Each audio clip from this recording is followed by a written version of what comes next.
Quantas almas se revelam no caminho que se segue, quanta alegria em tantos lábios que pedem,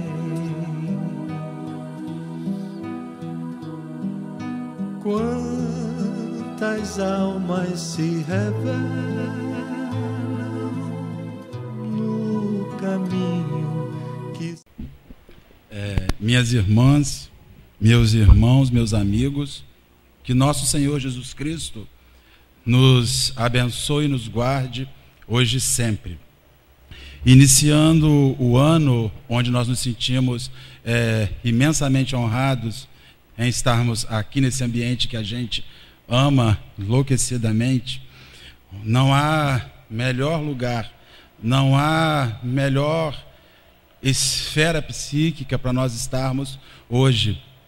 Sempre é bom recordarmos aos nossos amigos que vivemos em um lugar onde essa época do ano não é hábito nós recebermos pessoas que se votam muito e se voltam muito às questões ligadas ao espírito, ligadas à alma.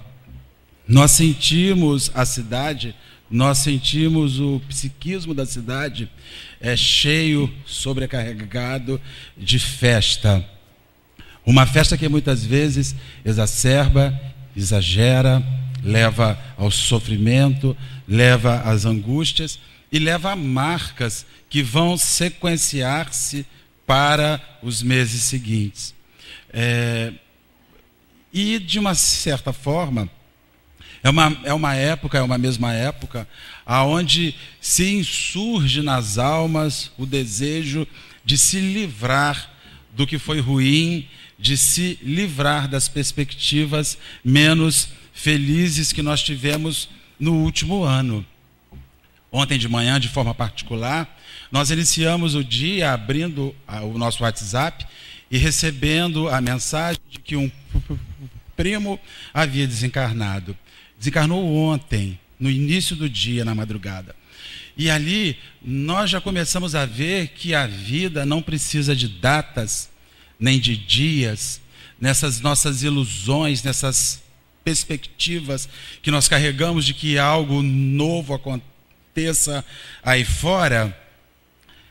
Se algo novo não acontece aqui dentro, se não há uma renovação, se não há uma reformulação. E ali a gente segue vendo que a morte e que a vida, ela tem determinados requintes para nos educar e nos fazer ver que vai ser sempre assim. Enquanto uns celebram, outros choram. Enquanto uns se alimentam, outros seguem com fome. Enquanto uns estão vestidos, outros estão nus. Enquanto uns sentem calor, outros sentem frio. Enquanto uns estão efusivos, se abraçando, outros estão se engalfinhando em guerras sem fim. Não há ordem.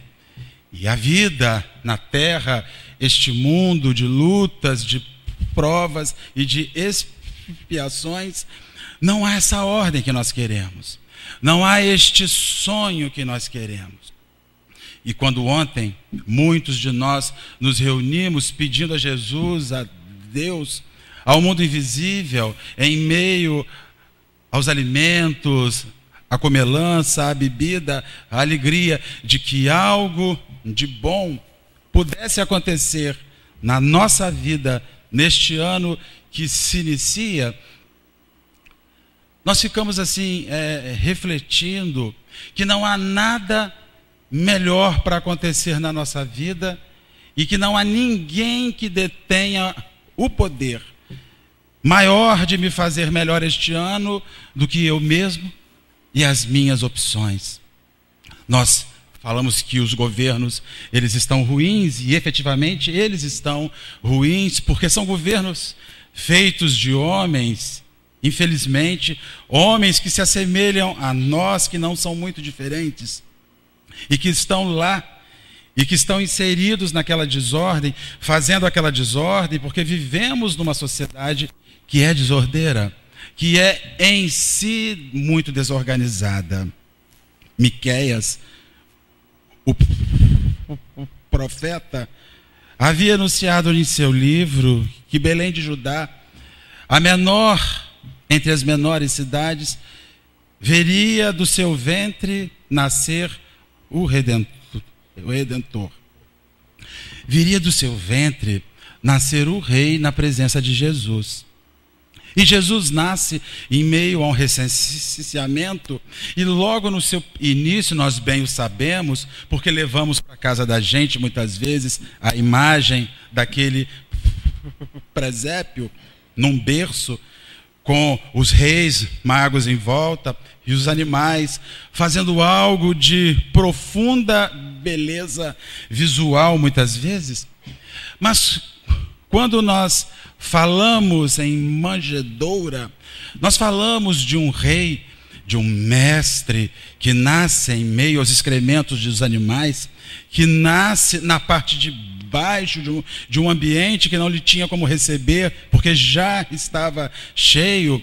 Falamos de um amigo, falamos do nosso Redentor, que chega ao mundo de forma completamente diferente, de que ao menos a maioria de nós que estamos aqui chegamos, mas que já viria desde o seu princípio, do seu nascimento, nos dando a primeira lição das nossas vidas na manjedoura.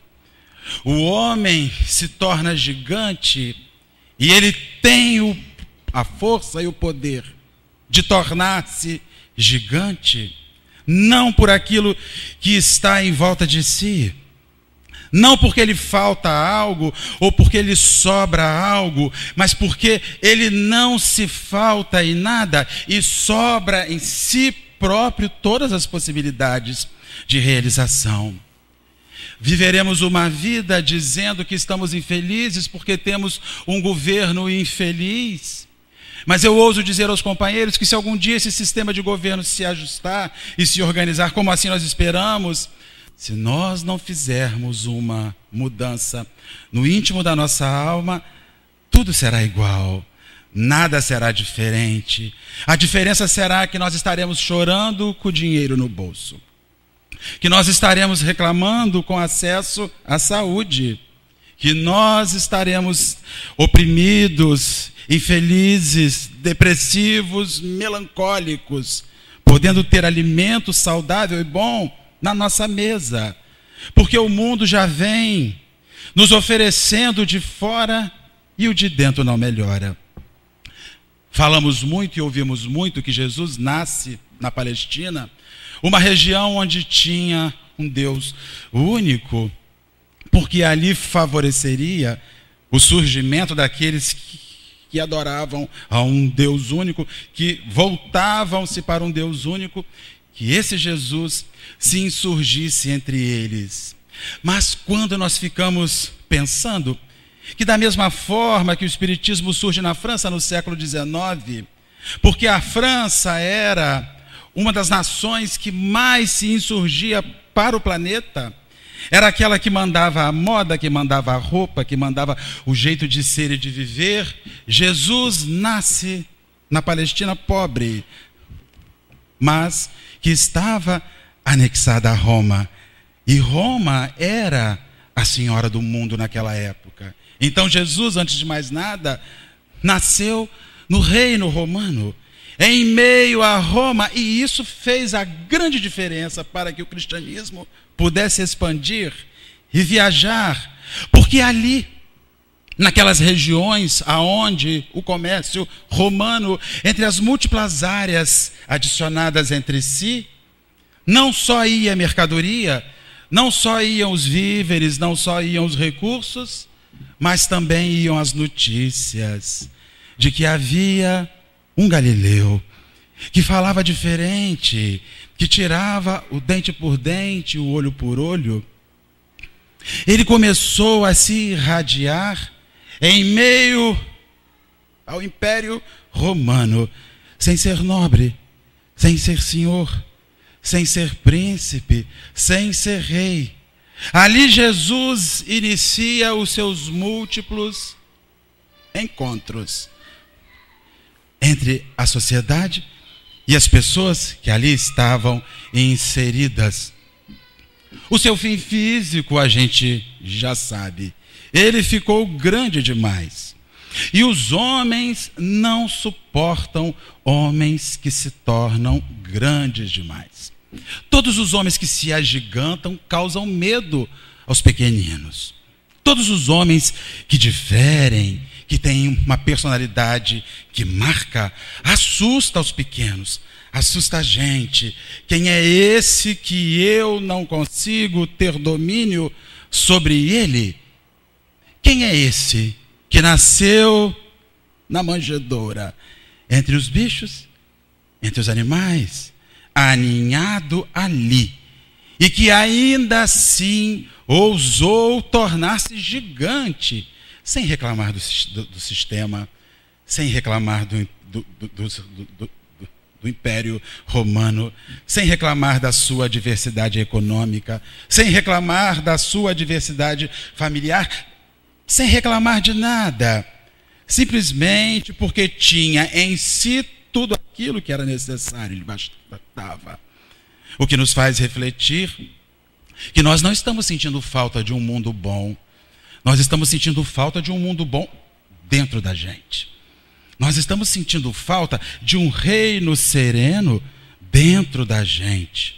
Se nós passarmos uma vida nos acovardando ante as lutas e as intempéries que vêm de fora, sem olharmos as nossas lutas e intempéries que vêm de dentro e que estão dentro, nunca encontraremos o reino do Cristo. Porque foi um sujeito que, em meio ao sistema completamente adverso, ousou a insurgir-se nele e a permitir-se vivo nele. Eles cometeram o maior dos equívocos. Eles o mataram. Foi o grande equívoco. Porque quando lhe ceifam a vida, não lhe ceifam a verdade. Isso é uma coisa muito séria. Às vezes nós choramos a morte de uma pessoa eminente e falamos: o que vai ser do mundo sem fulano? Mas fulano continua vivo no mundo. As suas realizações, as suas marcas, os seus exemplos para que nós possamos nos vestir dele e segui-los, seguem vivos no mundo. Que a gente abrace esses exemplos e assumamos a forma daquele a quem a gente admira. Passa-se o primeiro século, passa-se o segundo século, e então, no ano 356, Jesus, enfim, vence o Império Romano e Roma converte-se ao cristianismo. Por que Roma converte-se ao cristianismo? Porque Jesus surge como um vírus do bem.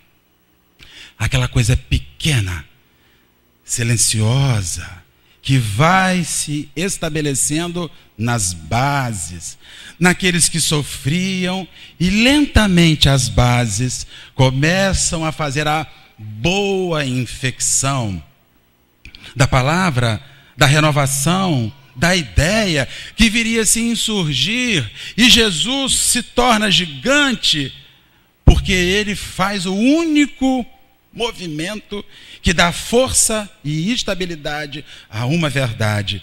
Esta verdade surge de baixo para cima. Ela não é uma verdade que chega como uma ordem, faça assim e invada. Não, a ideia chega, o conteúdo fala, o sentimento muda, e a mensagem então vem surgindo de baixo para cima, até que o imperador não tem mais como fingir que Jesus não era nada, que Jesus não era ninguém.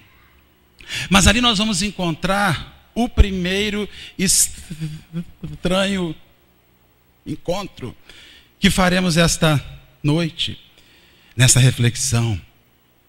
Eles amam o Mestre, mas amam as suas práticas ainda ligadas ao paganismo. Nutriam profunda simpatia pelo Mestre. Nutriam profundo sentimento, como nós nutrimos. Nutriam profundo amor. Mas na hora que foram chamados a viver como o Mestre, se assustaram, se afastaram e se distanciaram. Nós temos uma simpatia profunda por Ele. Temos um amor profundo por Ele. Jesus é o melhor indivíduo que poderia existir na nossa vida. Porque esse indivíduo maravilhoso que nos propicia o melhor instante de encontrarmos a transformação, não fica como Ele é. Porque da mesma maneira que Ele chega e nos acende, nos instiga, nos estimula, quando chega a hora de nós nos rendermos a Ele, Ele nos assusta. E a gente fica meio maluco, meio doido, como eu posso amar tanto alguém e ter tanto horror, pavor, tanto medo de estar próximo desse alguém. É uma coisa estranha. É um amor que existe numa prática que não se realiza. O cristianismo, então, é assumido, enfim, por Roma, pelo Império Romano. Mas nós precisamos recordar que o Império Romano, que tinha em si as múltiplas divindades que orientavam aqueles companheiros, eram todas entidades que estavam relacionadas à celebração.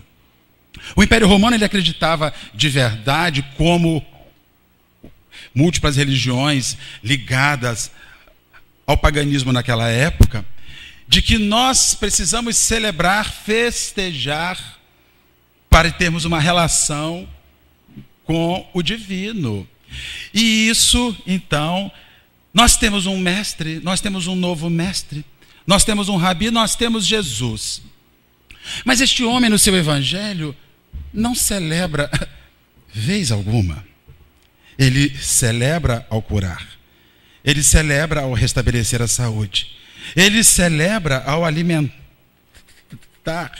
Ele celebra ao restabelecer um novo conceito de paz e de amor. Mas ele não faz festa. Ele não realiza festa nenhuma. O Império Romano pensa: nós até podemos receber este Messias, mas nós temos que fazer uma celebração para este indivíduo, para este Messias, porque, afinal de contas, todas as divindades nossas têm as suas festas. E então surge a festa de Natal, que foi realizada junto de nós na última semana. Simplesmente era o dia menor que tinha na época, o solstício de inverno, e nessa data eles então recordavam uma divindade, Mitra, que era uma divindade muito adorada.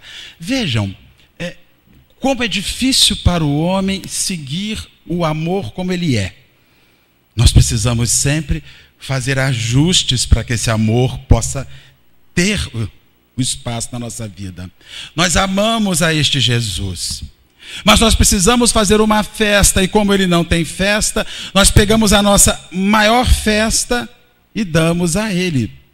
E então, a festa que nós realizamos na última semana, o Natal, surge um culto pagão, uma festa pagã.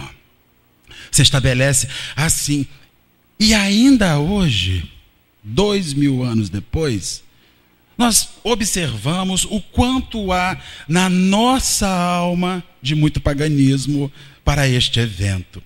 Porque você realiza um evento que não é para ele, é seu. Você come o que você quer, você enfeita como você quer, você dá o presente que você quer.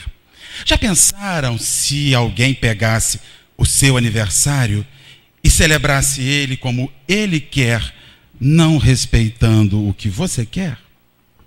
Que coisa esquisita! Nós perderíamos o direito sobre aquilo que é bom e importante para os nossos dias.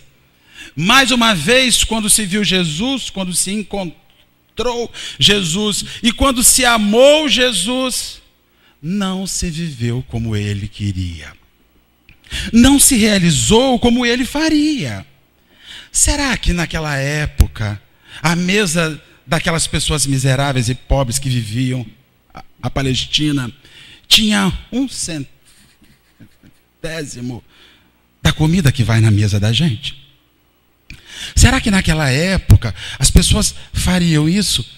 E ali nós conseguimos perceber e nós conseguimos identificar que a gente encontra Jesus, mas que ele não encontra a gente, que ele não mexe na gente, que ele não renova a gente, que ainda hoje nós nos vemos como pessoas profundamente apaixonadas por ele, mas tendo uma luta interna gigante em viver conforme ele. Afinal, se você ama, vive como? Se você ama, assimila. Tudo aquilo que você ama te sensibiliza, aproxima de você e mexe com a sua vida. O que nos faz pensar o quanto há na nossa vida de paganismo. O quanto há na nossa vida que a relação com o divino precisa ser uma festa. O quanto há na nossa vida de que nós não encontramos neste afeto com o Senhor a relação junto àqueles a quem de verdade ele sempre esteve ao lado. Há tanta angústia em termos uma festa de Natal. Mas se nós parássemos 2 dias antes e nos perguntássemos assim: o que ele faria no dia de hoje? Afinal, hoje eu vou celebrar o dia dele, então eu vou dar o que ele quer, não o que eu quero que seja para ele. Porque as nossas ofertas para celebrar a presença do Cristo entre nós, quando pensadas e refletidas, na verdade, são tão longínquas das nossas relações autênticas e verdadeiras entre eles. Eu acredito que muitos de nós sejamos mais ou menos assim. Havia um mercador da Pérsia, na região da Pérea, próximo ao leste do Mar Morto, chamado Aminadab. Nos narra essa passagem o espírito Amélia Rodrigues. Aminadab foi aquele indivíduo que passou toda a sua existência juntando recursos para a velhice. Esse negócio que existe na gente, de que nós precisamos prover a velhice, resguardar a velhice, como se nós tivéssemos certeza plena que chegaremos a ela e que nós iremos usufruir aqueles recursos todos que nós juntamos. Aminadab foi aquele indivíduo, como nos narra Amélia Rodrigues, que amealhou os seus recursos, amealhou os seus haveres. E um dia ele resolve que não iria mais realizar ofício nenhum e simplesmente iria viver dos fartos recursos que ele havia juntado. Ele faz então umas anotações sobre o que viria a ser a sua vida, sobre os planos que ele tem para a velhice, os planos que ele tinha para envelhecer.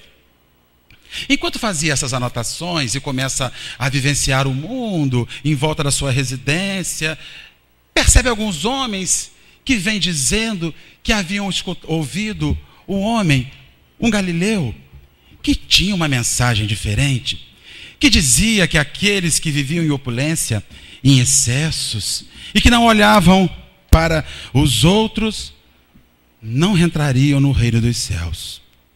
Aminadab, então, com os seus recursos, ele começou dia e noite a pensar sobre este galileu e sentiu uma vontade enorme no seu coração de ir vê-lo, de ir estar com ele.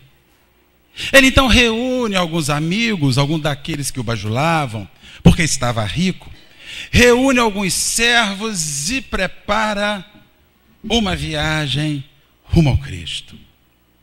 É esquisito que muitos de nós só conseguimos fazer esta viagem rumo a Jesus quando envelhecemos.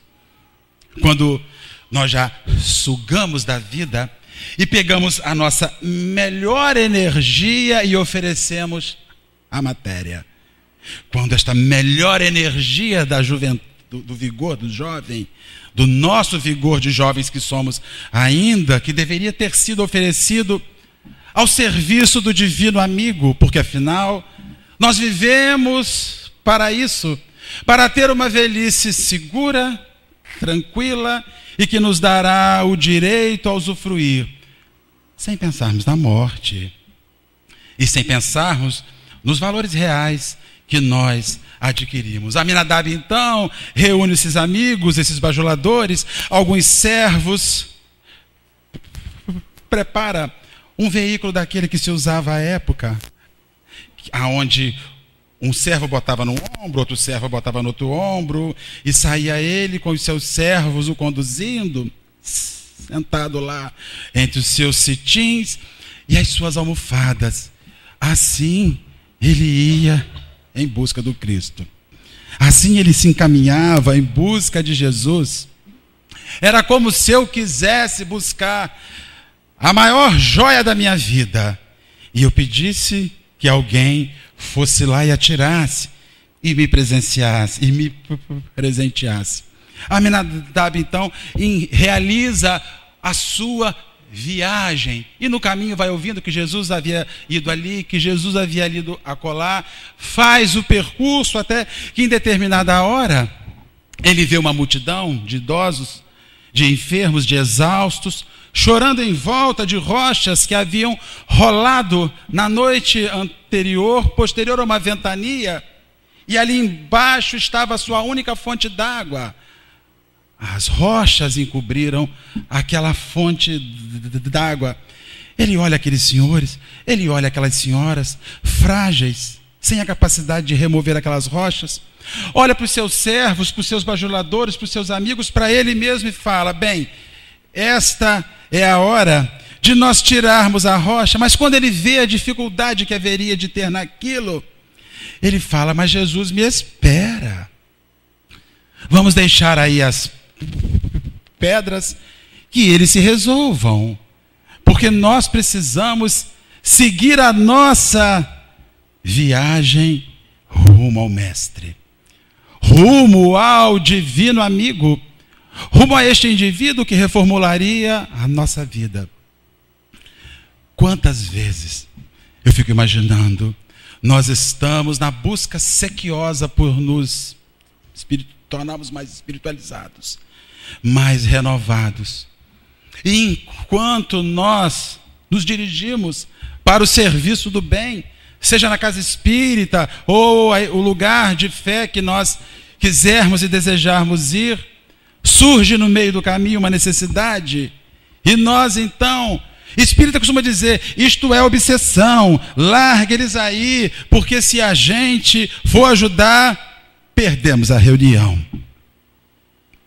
Quantas vezes eu mesmo já fiz algumas, mas essa pessoa aparece nessa hora, foi o meu obsessor, ou um dos meus 5 ou 6 obsessores líderes, que lideram os 25 outros que tem, e assim vai, até chegar nos 280 que me acompanham para fazer a minha vida bem útil e bem feliz. Aminadab então disse: eu estou em busca de Jesus, não há tempo de servi-los.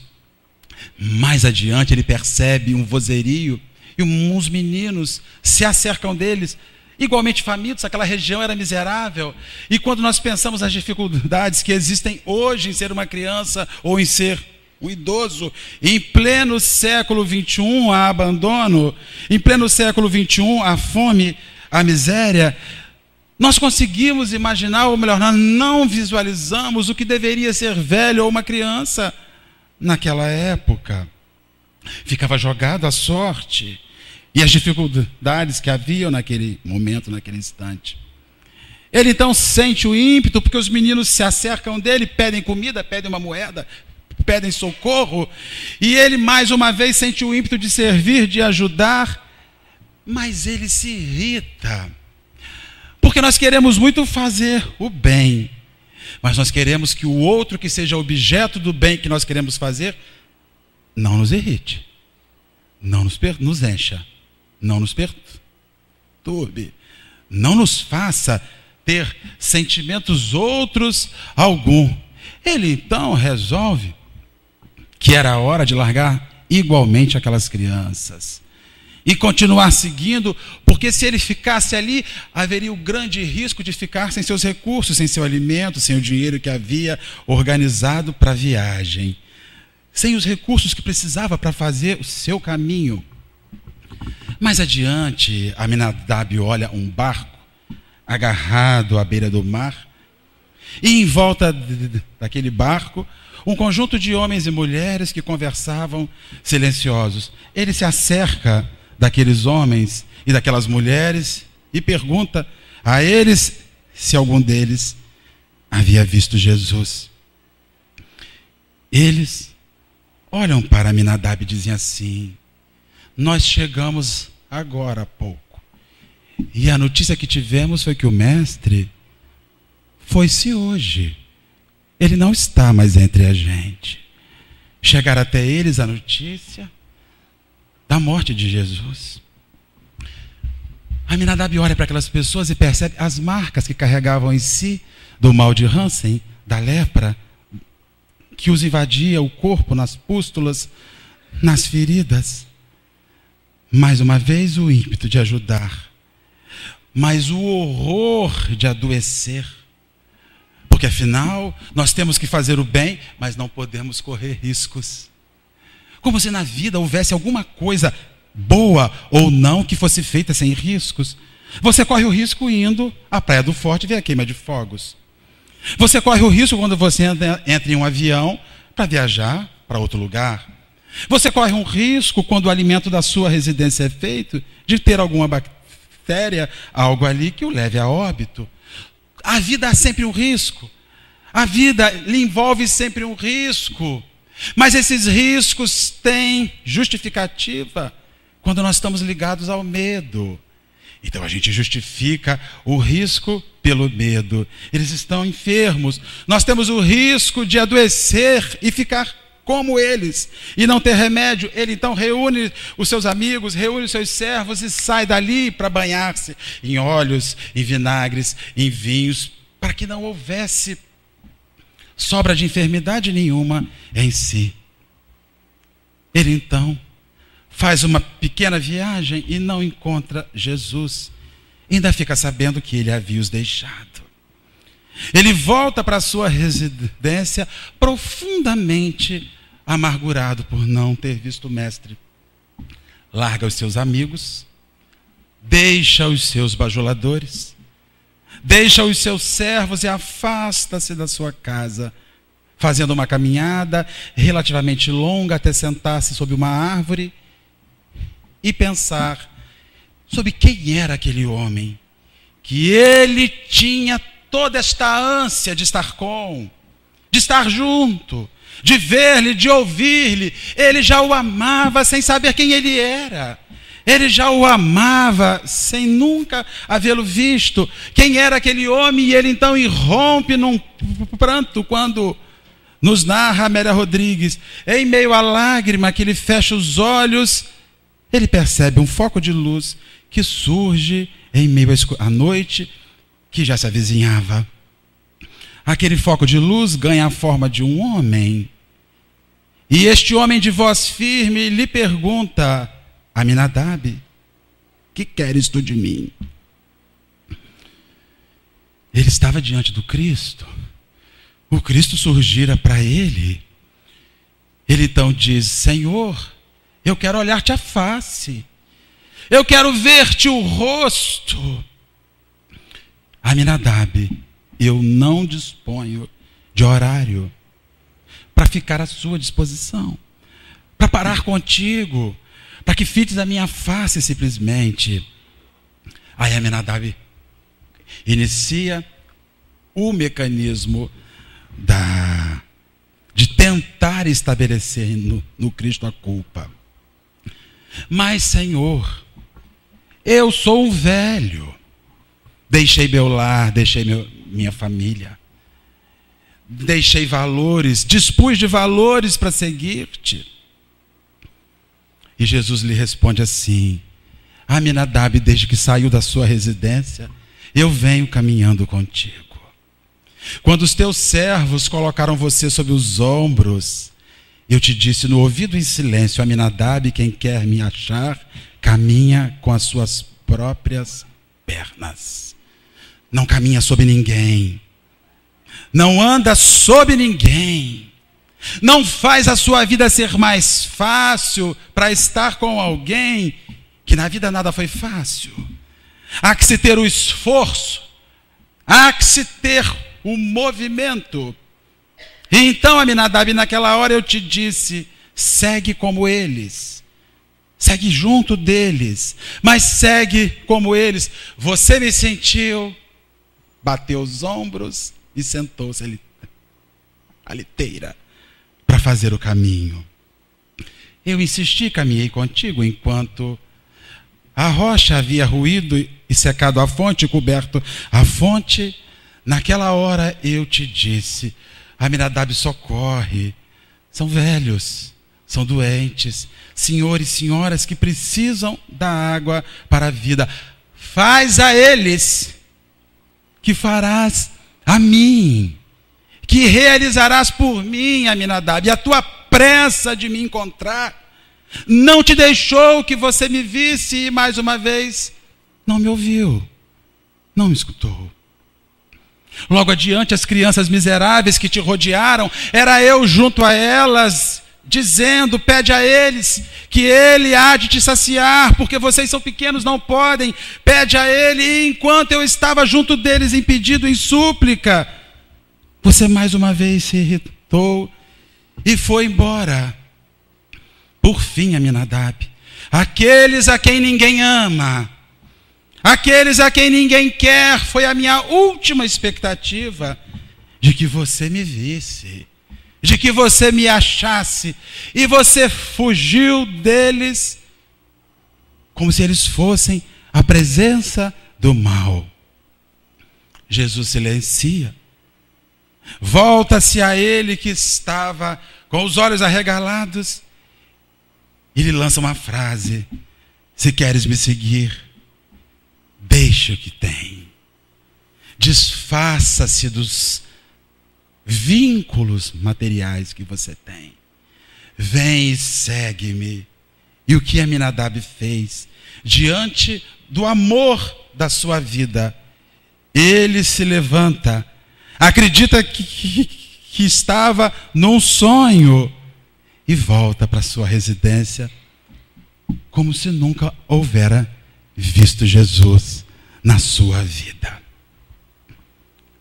Nós vivemos dias de simpatia profunda com Cristo. Nós passamos os nossos dias, desde quando assumimos uma religião, no sentido de vislumbrar o Cristo, de sentir o Cristo, de viver segundo o Cristo. Mas passam-se os dias, passam-se os anos, e nós vamos ficando mais longe. Há uma simpatia profunda por essa personalidade. Há uma simpatia gigante pela mensagem que ele nos envolveu, mas quando ele nos chama a sair da simpatia e a mergulhar na empatia, a gente se assusta. Na hora que Jesus diz: não basta que você me ame, mas eu espero que você assuma parte da minha vida na sua vida. Se você me ama, e me ama de verdade, e me chama de mestre, e me chama de rabi, diz que eu sou fundamental na sua vida, não viva como você quer. Siga os modelos, siga os exemplos que eu vos ofereço, que eu vos deixo, que eu vos dou. Vivemos horas, vivemos dias, onde ouvimos as pessoas falarem profundamente apaixonadas pelo sentimento de Jesus, mas com vidas tão longínquas, tão distantes daquilo que ele fala. Ele nos invoca ao perdão, Ele nos invoca ao amor, Ele nos invoca à fraternidade, Ele nos invoca a amarmos os nossos inimigos, Ele nos chama a vislumbrar sempre a esperança, sempre os dias mais felizes, e nós que o amamos, que o encontramos um dia, estamos diante do grande amor da nossa vida, e de forma estranha, não nos casamos com este amor, não esposamos este indivíduo como modelo, como exemplo, como verdade plena e absoluta, e nós estamos começando um ano com novos preceitos, com novas ideias, que não acontecerão enquanto Jesus for um amor de longe.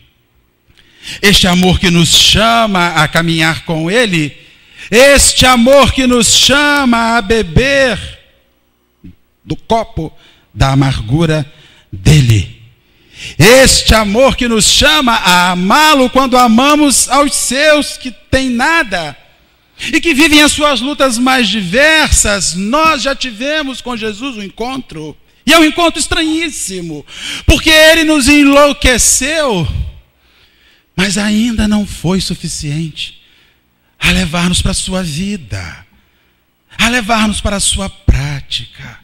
Há homens que amam Jesus e que matam outros homens. Há homens que amam Jesus e espancam suas mulheres.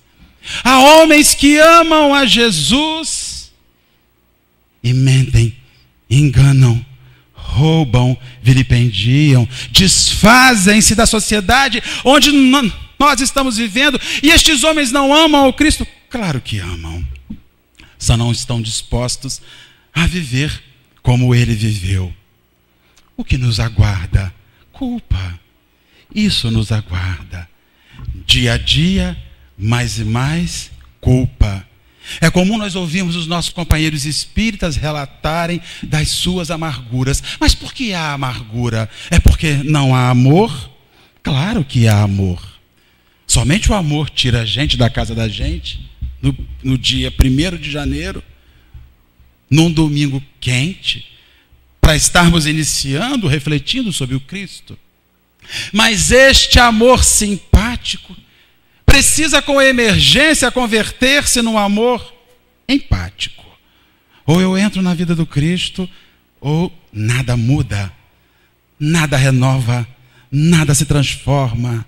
2017, que está iniciando, é a hora de nós, que estamos a caminho na busca pelo Senhor, diante do primeiro sofrimento que se desenhar na frente da gente, e que você escutar, faz algo, faz como eu faria, vive como eu vivia, que ali você há de em verdade me achar, me encontrar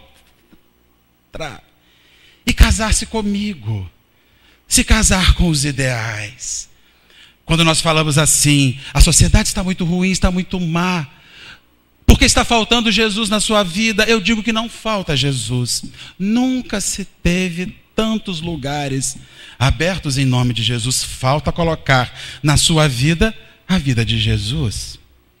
Falta experienciar na sua existência que o dia que você o viu, o identificou, e que ele mexeu com a sua existência, que esta mensagem mexeu com a sua existência, que a sua vida começou a adequar-se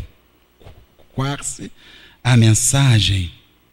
Nós passamos por dias muito complexos, por dias muito difíceis, não por falta de Jesus, mas por falta de viver segundo Ele viveu. Porque de verdade, para alguns de nós, de repente o momento mais feliz do ano seja a festa pagã, que nós fazemos para lembrar da sua chegada entre nós, sem nos darmos uma reflexão que a manjedoura, ela é diariamente na nossa vida. Quando eu escuto pessoas falarem assim, por que o dezembro é hora de amor, de reflexão? Dezembro não é hora de amor e de reflexão, o ano inteiro é hora de amor e de reflexão. Mas como nós precisamos celebrar, fazer uma festa bem próxima daquela que nós fazíamos para Mitra, quando vivíamos no Império Romano, e que segue vivo nos nossos dias, é preciso que a gente pense. Jesus quer que você o ame e que nós o amemos tão exclusivamente? Ou que este amor, esta simpatia profunda, converta-se em empatia para que o encontro que nós tivemos deixe de ser algo estranho na hora que ele me convida para a melhor parte, para a parte da comunhão, com os seus ideais, com as suas ideias, com a sua maneira de viver. Nesta hora eu tenho medo e digo: Senhor, eu prefiro a orgia à festa do paganismo. Eu prefiro honrar-te nos templos. Eu prefiro honrar-te nas igrejas. Eu prefiro honrar-te naquele adesivo que eu boto no meu carro. Eu prefiro honrar-te na camiseta que eu visto. Mas quando me chamas para que eu te honre na miséria caída, no meio da rua, na criança abandonada, no enfermo, no velho esquecido, eu digo que não tenho o tempo. Ou digo que não sei lidar com isso. Mas quem sabe lidar com isso? Quem sabe lidar com a dor? Somente aquele que de alguma sorte já vivenciou um dia e sabe o quanto é importante, o quanto é fundamental que haja esta relação com a diversidade, para que a nossa alma sofra as reformulações tão necessárias e tão imperiosas. Que no ano de 2017, que já começou, e acreditem, para muitos de nós aqui, hoje ele nos chamou, diante de um sofrimento que nos foi feito enxergar, diante da miséria que chegou na sua porta, diante do enfermo que você foi chamado a visitar e disse assim: não, hoje eu não posso, porque hoje é dia de centro, hoje é dia de eu encontrar Jesus. Eu tenho a te dizer que você perdeu uma grande oportunidade, porque ele já estava lá te esperando do ladinho do leito, ou porque ele já estava lá acompanhando a criança faminta, ou porque ele já se achava lá ligado ao velho miserável ou ao enfermo da mais diversa ordem. Que em 2017 a gente abre os nossos olhos muito mais do que para o amor com o Jesus, é para a obra com Jesus, uma obra cotidiana, uma obra diária, uma obra gigante que não acontece num templo religioso. Acreditem, a maior obra está acontecendo lá fora. E hoje eu volto a dizer, enquanto vínhamos para cá, ele nos chamou no meio do caminho. Agora, se nós não o vimos, que ao sairmos daqui, se ele nos chamar de novo na esquina, pelo menino miserável, pelo velho que esmola, ou pelo enfermo que nos liga pedindo socorro, que a gente o ouça e diga: Jesus agora não será só amor, sabe, que eu sinto, mas será o amor que eu vivo e que eu espero viver para o ano que começa.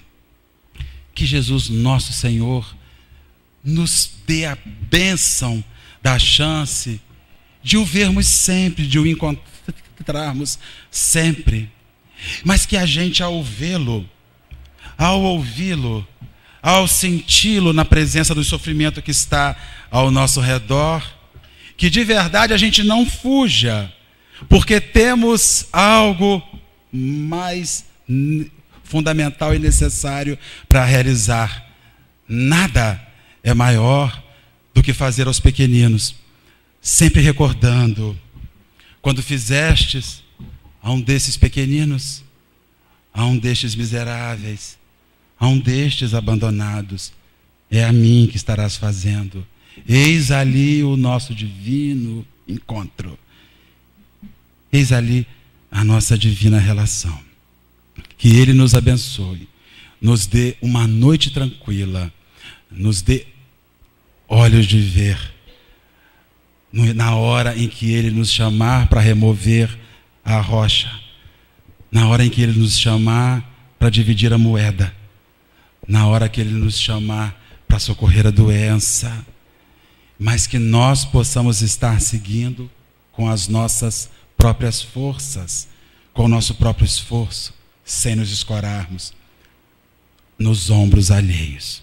Que Jesus nos abençoe e nos guarde hoje e sempre.